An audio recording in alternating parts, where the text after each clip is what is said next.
Assalamualaikum warahmatullahi wabarakatuh. Alhamdulillah wassalatu wassalamu ala Rasulillah wa ala alihi wa sahbihi wa mawalah wa la hawla wa la quwata illa billahi wa ba'du. Alhamdulillah, segala puja dan puji hanya milik Allah subhanahu wa ta'ala. Salawat dan juga salam kita hadiahkan kepada Rasul kita Nabi besar Muhammad sallallahu alaihi wa ala alihi wasallam. Ma'asyiral muslimat yang dimuliakan Allah subhanahu wa ta'ala, alhamdulillah di pagi menjelang siang ini kita bisa duduk kembali untuk bertalabul ilmi, duduk di taman-taman sorga. Tak lupa kita tetap bersalawat kepada Nabi kita Nabi Muhammad sallallahu alaihi wasallam. Allahumma salli ala Muhammad wa ala alihi wa sahbihi wa man sara ala nahjihi ila yaumiddin. Kita lanjutkan kajian kita, masih membahas jalan-jalan menuju surga. Dan kita masuk pada poin yang kedua. Di antara jalan-jalan menuju surga adalah kathratul istighfari, memperbanyak istighfar. Ma'asyiral muslimat yang dimuliakan Allah azza wa jalla, apa sih istighfar itu? Kita sering mengucapkan kalimat astaghfirullahaladzim, astaghfirullahaladzim. Apa makna astaghfirullahaladzim itu? Karena orang yang paham maknanya dengan orang yang tidak paham maknanya itu beda rasanya. Ada orang yang terus mengucapkan astaghfirullahaladzim, astaghfirullahaladzim. Ketika ditanya maknanya, ia hanya sebatas meminta ampun kepada Allah azza wa jalla. Maka kita akan kupas makna daripada astaghfirullahaladzim ini apa, ataupun lafad-lafad istighfar ini. Ma'asyiral muslimat yang dimuliakan Allah azza wa jalla, istighfar atau mengucapkan kalimat astaghfirullah itu memiliki dua makna. Karena istighfar itu kan diambil dari kata-kata mighfar. Mighfar itu kalau dalam dunia peperangan, di zaman Nabi SAW biasanya orang yang berperang itu selain menggunakan pakaian baju besi, maka kepalanya akan ditutup dengan helm besi.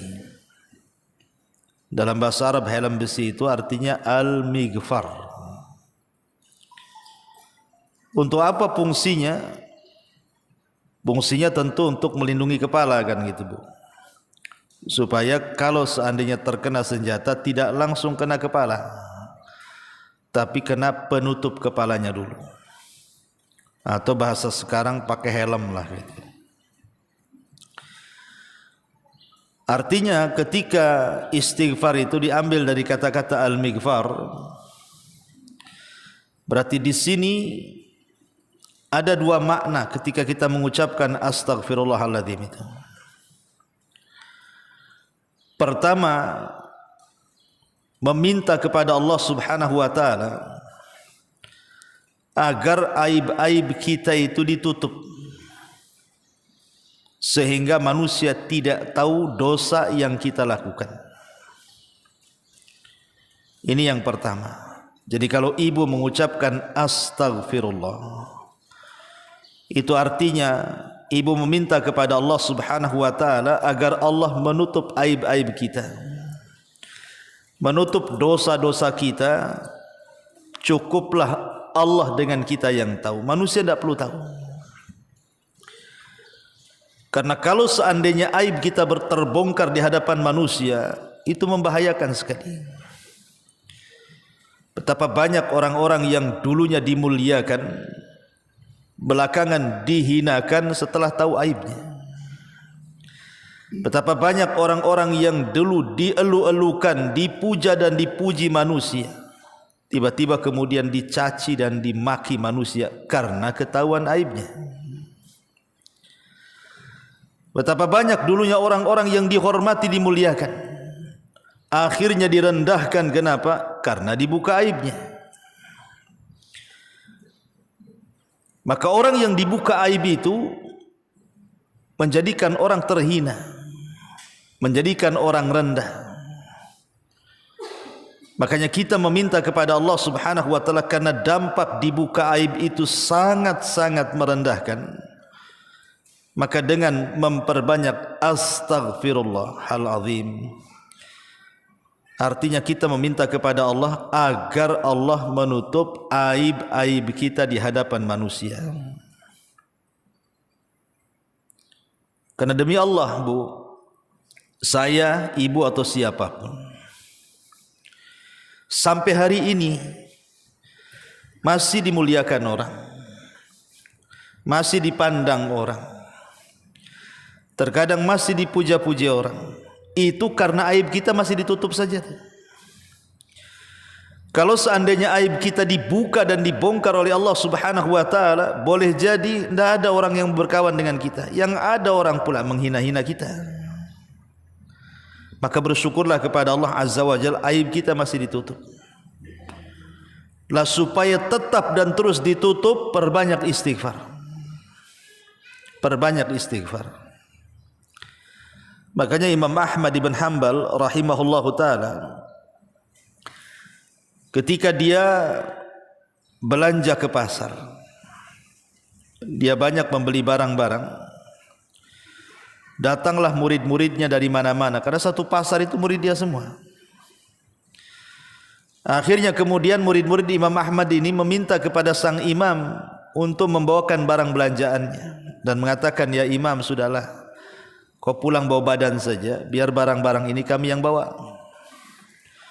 Kata Imam Ahmad, tidak ada hak kalian membawa barang-barangku, katanya. Kalian menghormatiku itu karena kalian tidak tahu aibku saja, katanya. Kalau kalian tahu aibku, kata Imam Ahmad, saya yakin kalian tidak menghargai aku. Pasti kalian akan meletakkan tanah di atas kepalaku. Lihat bagaimana tawadhu'nya sang imam ahli sunnah wal jamaah, Al-Imam Ahmad ibn Hanbal rahimahullahu ta'ala. Kata beliau, kalau kalian tahu aibku, tentu kalian tidak akan menghargai aku. Artinya kita masih dimuliakan itu karena masih ditutup aibnya. Maka bersyukurlah kepada Allah Subhanahu wa ta'ala. Dahulu di zaman Bani Israel, Bu, di zaman Nabi Musa. Tapi riwayat ini riwayat Israiliyat, riwayat lemah, tapi kita ambil ibrahnya sajalah. Jadi di zaman Bani Israel, Nabi Musa alaihi salam, satu hari terjadi pacaklik, tidak turun hujan, Bu, sehingga kehausan. Akhirnya Nabi Musa alaihi salam membawa Bani Israel ke tanah lapang untuk melaksanakan istisqa, salat minta hujan. Lama Nabi Musa berdoa kepada Allah, langit pun tak kunjung-kunjung ada awan hitam. Makin cerah pula lah langit itu, tak ada tanda-tanda mau hujan. Sehingga Nabi Musa alaihi salam yang merupakan kalimur rahman, Nabi yang sering berdialog dengan Allah Azza wa Jalla, berusaha berdialog dengan Allah dan mengatakan, ya Rabb, kenapa kami semua sudah meminta kepadamu hujan, tapi kok tak kabul-kabulkan doa kami? Maka Allah Subhanahu wa ta'ala mengatakan kepada Nabi Musa, ya Musa, inna fikum rajulun asallaha arba'ina sanatan yang menghalangi aku tidak memberikan hujan kepada kalian itu karena di tengah-tengah kalian ada seorang laki-laki yang bermaksiat kepada Allah Subhanahu wa taala 40 tahun. Kalau engkau mau keluarkan laki-laki itu dari tanah lapang itu, maka aku akan turunkan hujan. Maka Musa mengatakan, siapa ya Rabb, siapa namanya, akan kupanggil. Tapi Allah Subhanahu wa taala salah satu sifat namanya apa? As-Sittir. Allah itu tidak mungkin membongkar aib hambanya. Dia Maha Penutup. Maka Allah mengatakan, ya Musa, tidak mungkinlah kusebutkan orang itu, cukuplah kau berteriak saja. Siapa di antara kalian yang bermaksiat 40 tahun keluar dari lapangan. Akhirnya kemudian Musa pun mulai mengatakan ucapan seperti itu. Man minkum rajulun asallaha arba'ina sanatan fakhruj. Siapapun di antara kalian yang melakukan maksiat 40 hari, tolong keluar dari tanah lapang ini. Semua manusia yang hadir di situ Bani Israel saling meliriklah satu dengan yang lainnya. Kira-kira siapa nih? Siapa nih? Siapa nih? Ya enggak ada yang mau ngaku lah di hadapan orang ramai kan itu. Tapi rupanya dari sekian ribu Bani Israel itu adalah satu anak muda menundukkan pandangannya ke bawah sambil menutup wajahnya. Kemudian dia merasa dan mengatakan, ya Rabb, apakah setelah 40 tahun aku bermaksiat kepadamu, kau tutup aibku selama 40 tahun itu? Tiba-tiba hari ini kau bongkar aibku sehingga semua orang tahu tentang aibku. Malunya aku di hadapan manusia ya Rabb. Inni tubtu ilaika, aku bertobat ya Rabb. Selepas ini aku tidak mungkin lagi bermaksiat. Ketika laki-laki ini bertobat, tiba-tiba langit gelap. Tiba-tiba kemudian hujan. Nabi Musa makin heran lah. Katanya kalau seandainya ingin dihujani, laki-laki itu harus keluar dari tanah lapang. Kok tidak ada yang keluar, tiba-tiba hujan pula. Maka Musa mengatakan, ya Rabb, bukankah orang yang kau maksudkan itu belum keluar dari tanah lapang ini? Kenapa kau berikan hujan kepada kami? Maka Allah mengatakan, ya Musa, orang itu sudah bertobat dan kuterima tobatnya. Artinya sudah tidak ada penghalang aku menghujani kalian. Maka Musa makin penasaran dan mengatakan, ya Rabb, tunjukkan orang itu, siapa dia? Maka Allah mengatakan, ya Musa, 40 tahun aku sembunyikan aib dia. Kalau aku beritahu namanya, berarti aku membongkar aibnya. Cukuplah kau tahu bahwa dia sudah bertobat kepada Allah Azza wa Jalla. Memang kisah ini kisah Israiliyat, dilemahkan para ulama, tapi ibrahnya lihat, ya, bahwa Allah Subhanahu wa taala menutupi aib orang ini selama 40 tahun. Orang tidak tahu. Dan ini rahmat dari Allah, kasih sayang Allah kepada kita, menutup aib-aib kita. Karena tadi saya katakan dampaknya, Bu, orang kalau sudah dibongkar aibnya, walaupun dia seorang ustaz, imam masjid, seorang kiai, tuan guru, syekh, kalau sudah terbongkar aibnya, jatuh. Jatuh di mata manusia. Allah bisa saja membongkar aib siapapun. Awalnya berpuluh-puluh tahun dihormati, dengan satu kali saja Allah membuka aibnya, langsung manusia menghina dia. Lah dengan memperbanyak istighfar itu, yang pertama maknanya artinya ketika kita katakan astaghfirullahaladzim itu, yang pertama maknanya kita sedang meminta kepada Allah agar Allah menutup aib kita di hadapan manusia. Ini yang pertama. Yang kedua, mana istighfar, ucapan astaghfirullahaladzim itu maknanya, Bu, artinya kita meminta kepada Allah agar kelak pada hari kiamat, dosa-dosa yang kita lakukan di dunia itu tidak dibalas oleh Allah, alias diampuni. Jadi kita meminta kepada dengan kalimat astaghfirullahaladzim seolah-olah dosa-dosa yang kita lakukan, karena manusia tidak mungkin lepas dari dosa, Bu. Setiap hari kita melakukan dosa. Tapi dengan mengatakan astaghfirullahaladzim, maka kita meminta kepada Allah, walaupun kita banyak melakukan dosa di dunia, ya Rabb, tolong jangan kau siksa kami dan ampunilah dosa-dosa kami. Makanya nanti pada hari kiamat ada seseorang yang didatangkan kepada Allah Subhanahu wa taala dan disuruh membawa catatan keburukannya. Kemudian oleh Allah Subhanahu wa taala disuruh baca pula tuh.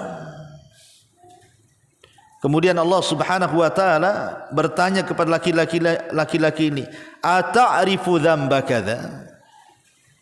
Apakah engkau tahu dosamu? Iya ya Rabb. Bukankah kau sudah melakukan dosa ini dan itu? Maka dia mengatakan, iya wahai Rabb. Bukankah engkau sudah melakukan dosa ini dan itu? Maka dia mengatakan, iya wahai Rabb. Terus setiap ditanya dia mengaku.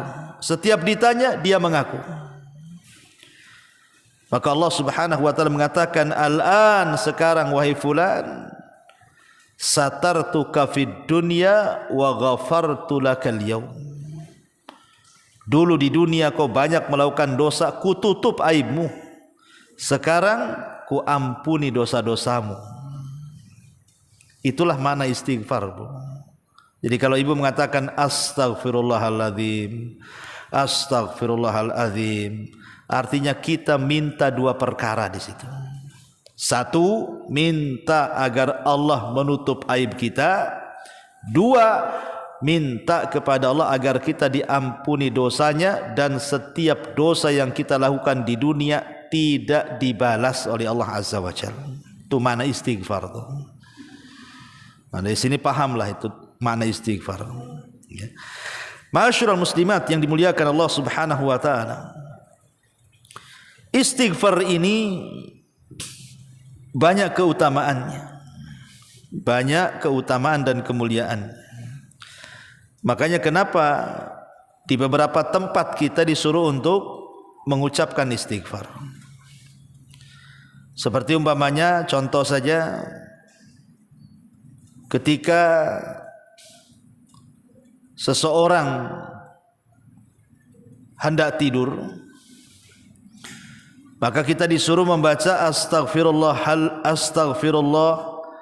alladzi la ilaha illa huwal hayyul qayyum wa atubu ilaih.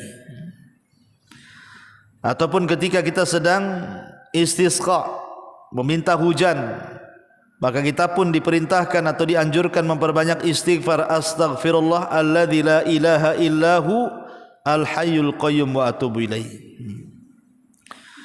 Ataupun ketika ibu keluar dari kamar mandi,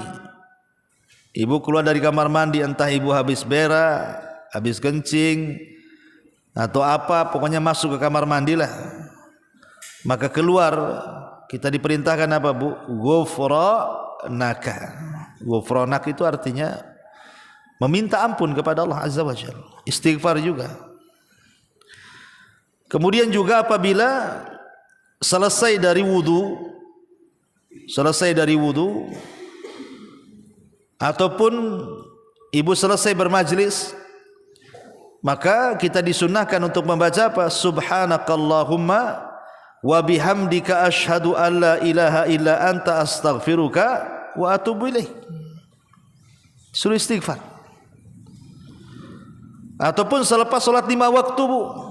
Yang sudah saya jelaskan ibu, kalau habis salat 5 waktu, salat wajib, pertama kali setelah salam dibaca apa?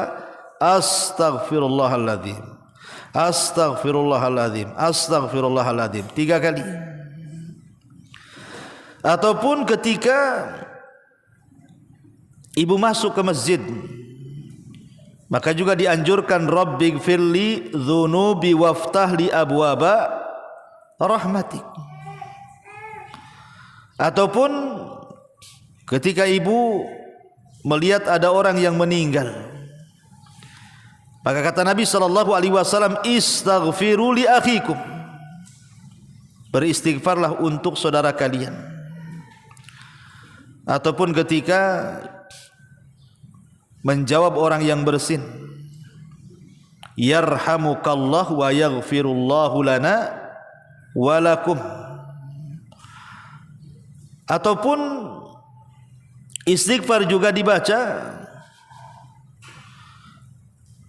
ketika di waktu sepertiga malam akhir, ketika Allah Subhanahu wa taala berfirman kepada hamba-hambanya, man yastaghfiruni faaghfirullah, siapapun yang meminta ampun kepadaku ku ampuni. Maka kita dianjurkan memperbanyak istighfar di sepertiga malam akhir. Dan banyak lagi tempat-tempat yang diperintahkan kita untuk mengucapkan istighfar. Kenapa demikian luar biasanya sampai dianjurkan di beberapa tempat untuk memperbanyak istighfar itu? Karena faedah istighfar itu banyak. Pertama, al-qurbu minallah. Orang yang banyak beristighfar itu biasanya lebih dekat dengan Allah Azza wa Jalla. Karena setiap seorang muslim itu disibukkan dengan zikir kepada Allah, dengan lafaz-lafaz astaghfirullah, astaghfirullah itu. Berarti hamba ini memang dekat sekali dengan Allah Azza wa Jalla. Kemudian yang kedua, sababun fi tafrijil qurab. Sebab di mana kesulitan-kesulitan kita itu akan mudah diuraikan. Bisa menghilangkan sesaknya dada, bisa menghilangkan gundah gulana, bisa menghilangkan kesetresan hidupnya. Orang yang banyak istighfar itu, Bu, tenang hidupnya. Asal ibu yakin, betul-betul yakin. Jangan asal bicara saja, asal terlontar, tapi dihayati makna istighfar tadi. Makanya dahulu di zaman tabi'in, ada orang-orang datang kepada Hasan Al-Basri rahimahullahu ta'ala, kemudian mengadukan soal kesulitan hidup mereka. Yang satu mengatakan, ya Imam, aku sudah lama nikah loh, kok tak kunjung-kunjung pula dikasih momongan. Yang satunya mengatakan, ya Imam, sawah kami sudah retak-retak, tak kunjung pula datang hujan. Yang satu mengatakan, ya Imam, aku sudah berusaha bekerja ke sana kemari, tapi tak kunjung pula diberikan kekayaan. Maka Imam Hasan Al-Basri hanya memberikan jawaban dengan satu jawaban untuk 3 soalan. Apa kata Imam Hasan Al-Basri? Istaghfiru rabbakum, perbanyak istighfar kalian kepada Rabb kalian. Jadi orang-orang mengatakan, ya Imam, yang satu pengen punya momongan, kenapa disuruh banyak istighfar? Yang satu pengen hujan, kenapa disuruh banyak istighfar? Yang satu pengen kekayaan, kenapa kau suruh istighfar? Apa tidak ada lagi jawabannya? Maka akhirnya Hasan Al-Basri mengatakan, celaka kalian.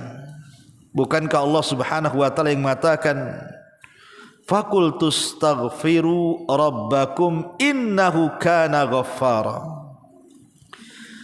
yursilis samaa 'alaikum midrara wa yumdidkum bi amwalin wa banin wa yaj'al lakum jannati wa yaj'al lakum anhara.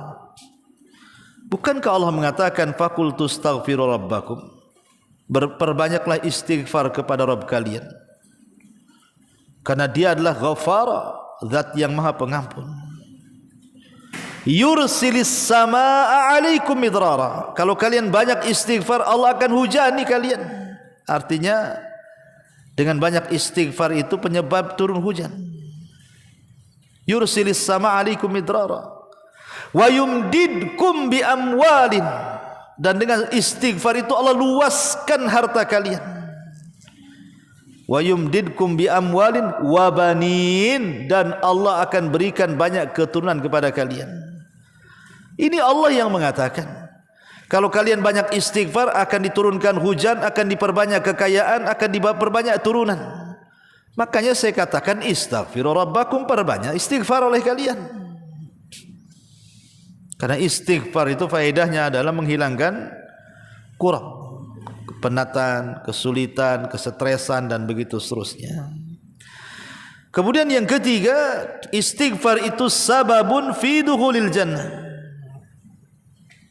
Sebab di mana orang itu mudah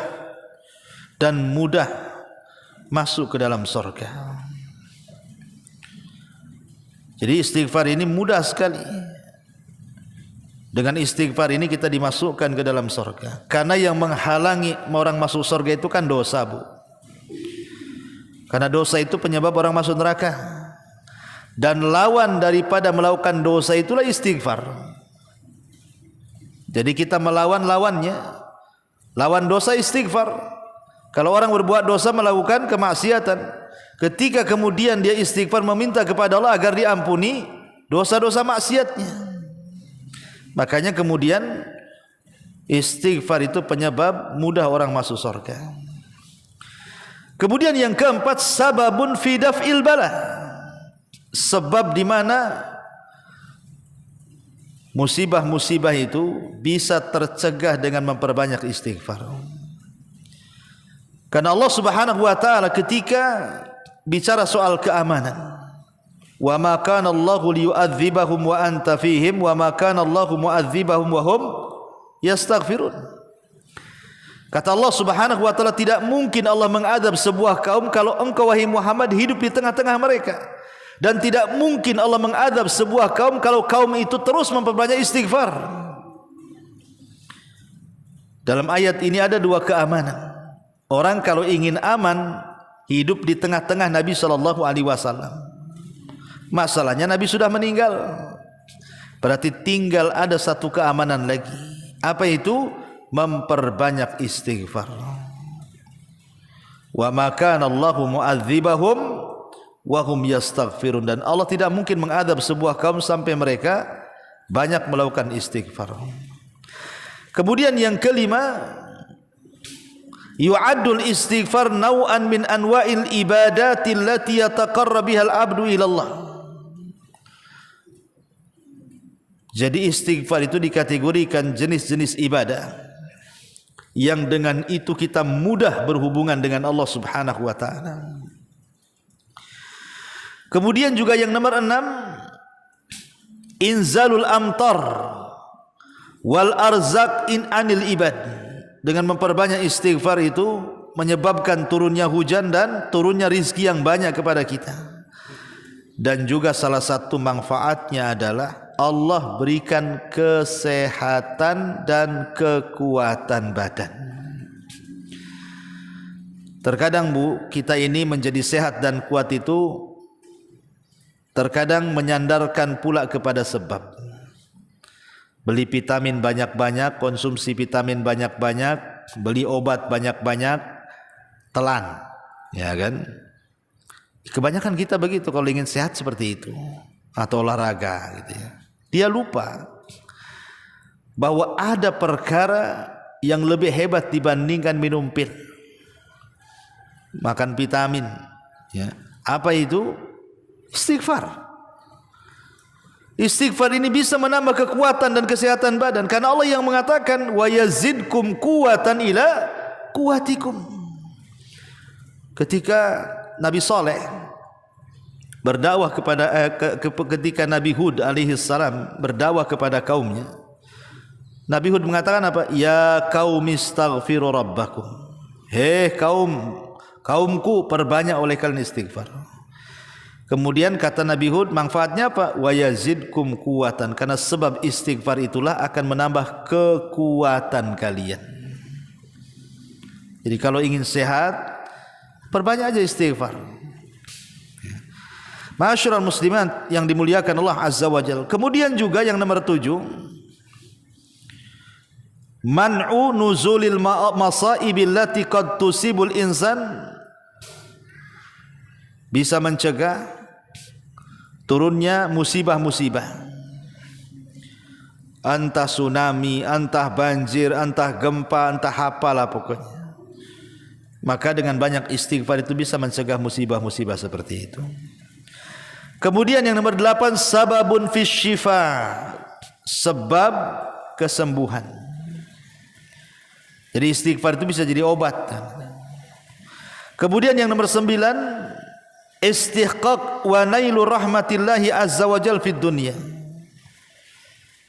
Maka dia akan mendapatkan banyak kasih sayang Allah Subhanahu wa taala di dunia wal akhirati, dan akhirat, sebagaimana Allah mengatakan ya qaumi lima tasta'jiluna bis sayyiati qabla al hasanati laula tastaghfirunallah. Di sini syahidnya, kalau kalian beristighfar kepada Allah, la'allakum turhamun, tentu kalian akan mendapatkan rahmat Allah Subhanahu wa taala. Kemudian yang nomor 10, sababun fi takfiris al-katsiri minal akhta'. Sebab orang itu mendapatkan ampunan yang banyak. Jadi kesalahan-kesalahannya akan dihapus oleh Allah Azza wa Jalla. Dan tentu yang paling besar adalah sababun fi najati minan nar yaumal qiyamah. Sebab terbesar kita terselamatkan dari api neraka pada hari kiamat. Taib masyiral muslimat yang dimuliakan Allah Subhanahu wa taala. Inilah manfaat, dan banyak sebenarnya manfaat istighfar ini sebagian kecil saja. Adapun lafaz-lafaz istighfar sebagaimana dikeluarkan Imam Bukhari, Nabi itu paling banyak mengucapkan Rabbighfirli wa tub alayya innaka antat tawwabur rahim. Ini lafaz yang paling sering dibaca Nabi. Rabbighfirli wa tub alayya innaka antat tawwabur rahim. Ya Rabb, ampuni dosaku, ampunilah kesalahanku, karena Engkau zat yang maha penerima taubat dan maha pemberi kasih sayang. Ataupun Rasul juga mengajarkan lafaz istighfar yang lain, astaghfirullah alladzi la ilaha illa huwal hayyul qayyum wa atubu ilaih. Nah, itu juga di antara lafaz yang diajarkan Nabi. Ustaz, dua-duanya panjang, yang pendek lah. Yang pendek astaghfirullahaladzim lah, yang pendek itu yang paling mudah ya astaghfirullah. Al-adhimnya dibuang, pendek lagi itu astagfirullah, astagfirullah, nah, gitu ya. Itu kan yang paling pendek lah, astagfirullah wa atubu ilaihi, ya. Masyiral muslimat yang dimuliakan Allah Azza wa Jalla. Tapi dari semua istighfar,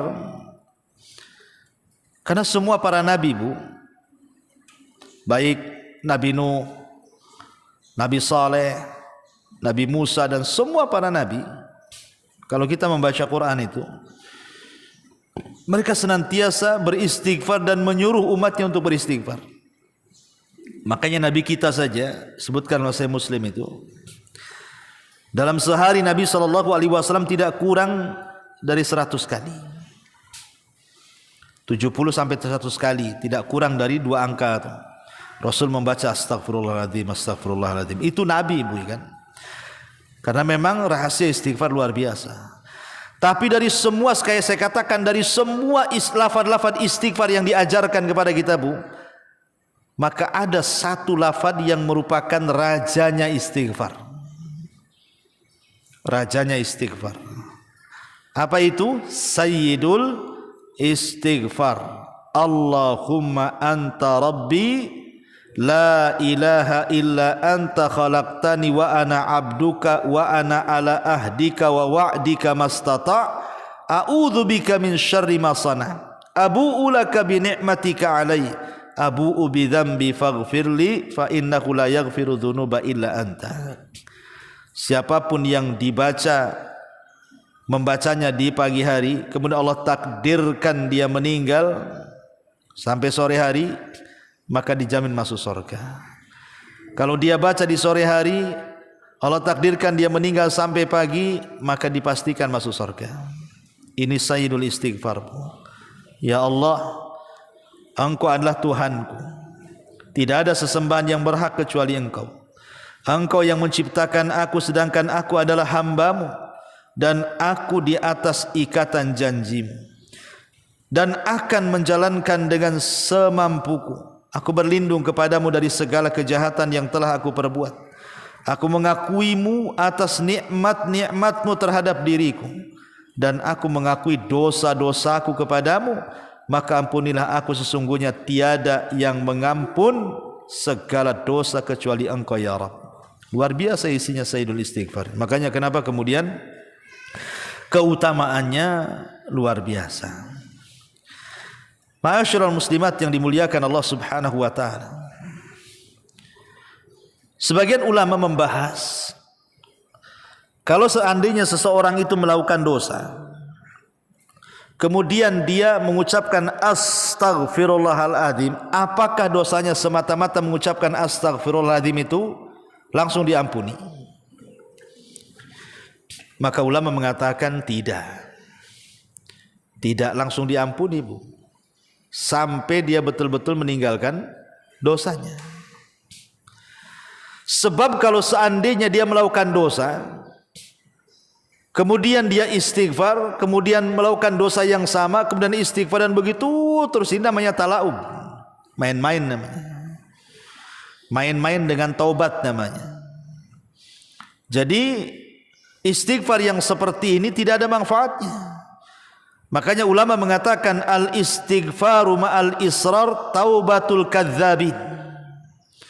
Beristighfar tapi dia pun melakukan terus dosa yang sama, itu taubatnya para pendusta, Bu.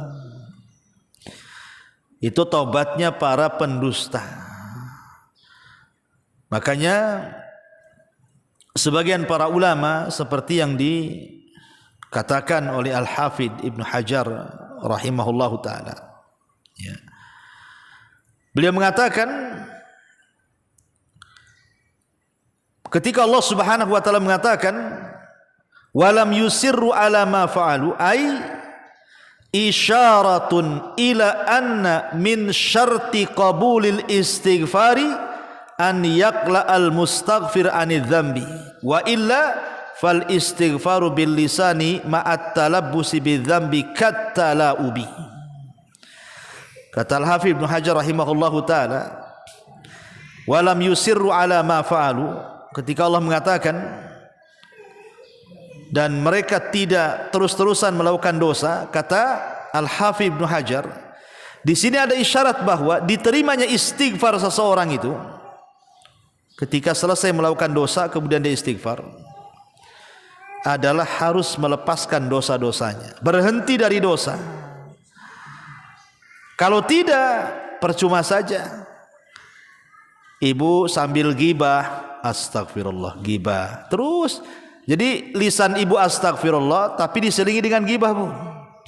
Oh ya tahu nggak si anu, astagfirullahaladzim. Iya tahu. Kenapa itu? Astagfirullahaladzim. Tapi terus diselang-seling, Bu, gibah istighfar, gibah istighfar. Ibu lagi ngapain, Bu? Nyelang-nyeling istighfar dengan gibah tuh. Itu namanya talaub, main-main. Ya. Jadi kalau istighfar itu artinya berhenti dari dosa, ya sudah berhenti. Kalau nanti suatu hari kemudian terjerumus karena nafsu kita, istighfar lagi. Ya. Pamannya ada seseorang pegang botol minum khamar gitu, bukan? Satu teguk astagfirullahaladzim. Neguk lagi astagfirullah. Ngapain itu kok? Orang neguk khamar kok diselingi dengan istighfar pula. Jadi istighfar seperti ini namanya taubatul kadzdzabin namanya. Taubatnya para pendusta. Atau disebut talaub, kata Al-Hafidh Ibnu Hajar itu. Jadi istighfar saja tidak cukup. Maksudnya ucapan astagfirullah saja tidak cukup menghapuskan dosa-dosa orang yang melakukan dosa sampai betul-betul dia taubatan nasuha. Karena istighfar itu kan iklan saja, memberitahu bahwa saya akan bertobat. Kalau betul-betul bertobat itulah disebut taubatan nasuha. Menjauh dari dosa, berazam tidak melakukannya, menyesal dan begitu seterusnya dari syarat-syarat tobat itu kan, Bu, ya. Tetapi secara zatnya istighfar itu manfaat, Bu. Karena kan istighfar tidak mesti ibu melakukan dosa kan. Istighfar kan bisa dijadikan zikir. Bisa dijadikan zikir ketika ibu banyak ada masalah, astagfirullah, astagfirullah, astagfirullah. Enggak ada masalah pun astagfirullah, astagfirullah. Bisa jadi zikir dan itu manfaatnya besar. Salah satunya apa? Dari segi makna istighfar saja kita sudah bisa rasakan manfaatnya. Pertama, aib kita ditutup.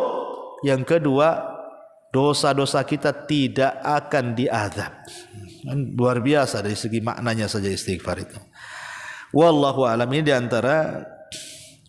di antara jalan menuju surga adalah kathratu al istighfar, memperbanyak istighfar. Baik, sampai di sini. Kalau yang bertanya silakan. Iya.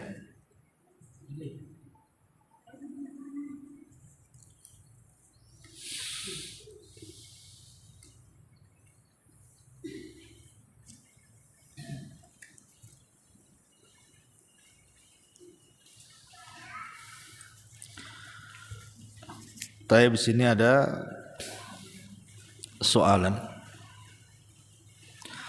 Apa bedanya istighfar dengan taubat?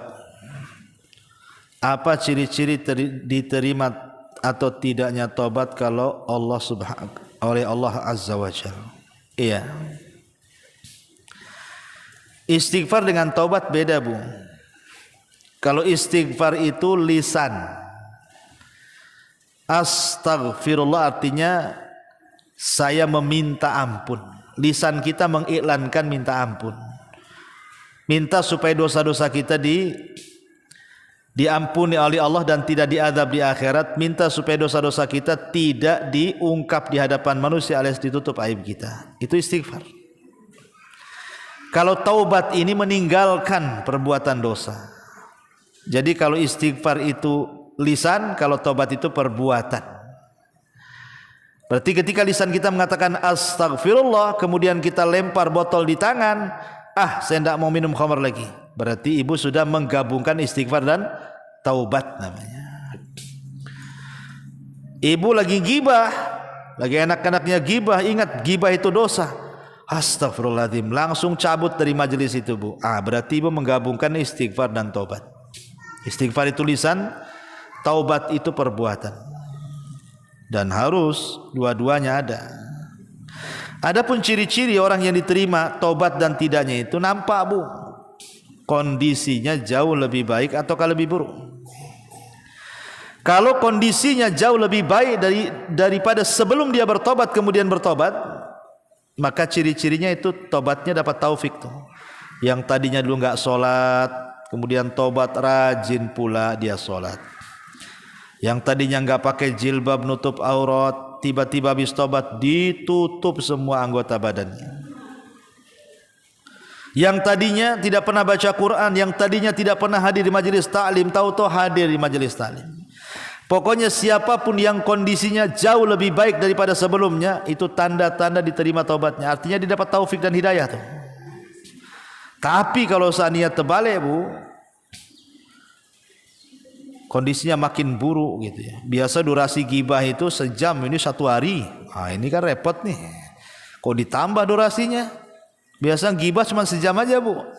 Makin sehari, ini makin buruk lah, Bu. Cemana pula mau diterima dosanya kan? Ya, jadi kalau kondisinya lebih buruk, ini bahaya. Ya, berarti tidak diterima tuh dosanya. Itu saja yang nampak, Bu ya. Wallahu a'lam. Kemudian bagaimana hukum bersumpah palsu dan bagaimana cara bertobatnya, adakah syarat-syarat khusus? Iya. Bersumpah palsu hukumnya tidak boleh. Nabi sallallahu alaihi wasallam memasukkan sumpah palsu itu dosa besar. Ala qauluz zur. Ala wa qauluz zur. Ala wa qauluz zur, 3 kali Rasul mengatakan, hati-hati jangan sumpah palsu, hati-hati jangan sumpah palsu. Hati-hati jangan sumpah palsu. Sampai Rasul mengulang 3 kali, yang tadinya duduk sampai bangkit Rasul menyebutkan kalimat qauluz zur itu. Saking bahayanya, karena sumpah palsu ini bahaya, Bu. Contohnya di pengadilan, Bu. Di pengadilan ya. Kalau saksi-saksi itu kemudian berani bersaksi dan dibayar, disuruh dia bersumpah palsu karena mendapatkan bayaran, itu bisa saja orang yang tidak bersalah jadi bersalah. Orang yang tidak berhak dipenjara jadi dipenjara, orang yang tidak berhak dibunuh jadi dibunuh, orang yang tidak berhak diambil hartanya diambil hartanya kan itu. Karena sumpah palsu itu. Itu contoh di persidangan saja. Ataupun di pasar, yang tadinya dia dapat barang bagus, karena kena tipu sumpah-sumpah, jadi barang jelek. Dan begitu seterusnya. Ya. Makanya kenapa sumpah palsu itu termasuk dosa besar. Dan taubatnya sumpah palsu ya bayar kafarah sumpah lah Bu. Kalau dia mau menghindari kafarah sumpah, ya kasih makan berpuasa 3 hari atau kasih makan 10 fakir miskin. Itu kafarah sumpahnya. Wallahu a'lam.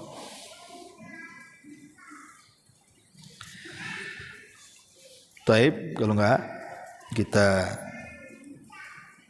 tutup. Subhanakallahumma bihamdika asyhadu an la ilaha illa anta astaghfiruka wa atubu ilaik. Allahu taala alam. Assalamualaikum warahmatullahi